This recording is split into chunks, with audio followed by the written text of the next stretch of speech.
Hello, welcome back to CompTech Geeks. In today's tutorial, we're about to take wireless file transfers to the next level. I will show you how to transfer files from your mobile to your laptop without any data cables. But before we get started, if you're new here, please make sure to subscribe and hit the notification bell. We're all about bringing you the latest tech tips and tricks. Part 1. Download Wi-Fi FTP Server.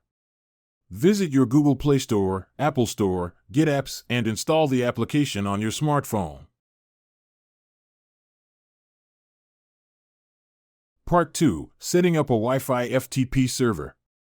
Our journey begins by setting up a Wi-Fi FTP server on your mobile device. We'll be using a fantastic app called FTP Server.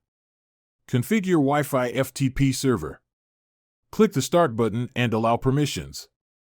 Starting the Wi-Fi FTP server. Tap Start within the app to launch the Wi-Fi FTP server. Your mobile device is now transformed into a Wi-Fi file-sharing powerhouse.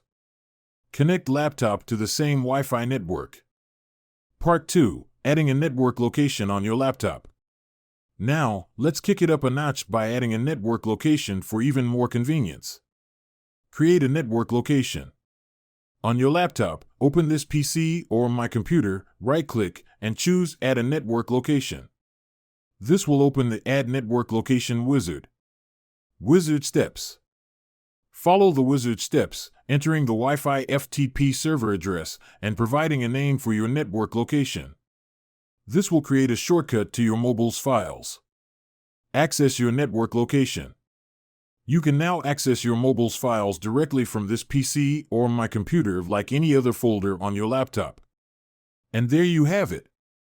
You've mastered transferring files from your mobile to your laptop wirelessly with the help of a Wi-Fi FTP server. Plus, we've made it even more convenient by adding a network location. If you found this video helpful, give it a thumbs up and share your thoughts in the comments. Don't forget to subscribe and hit that notification bell to stay updated with our tech tutorials at CompTech Geeks. Thanks for watching, and we'll catch you in the next video.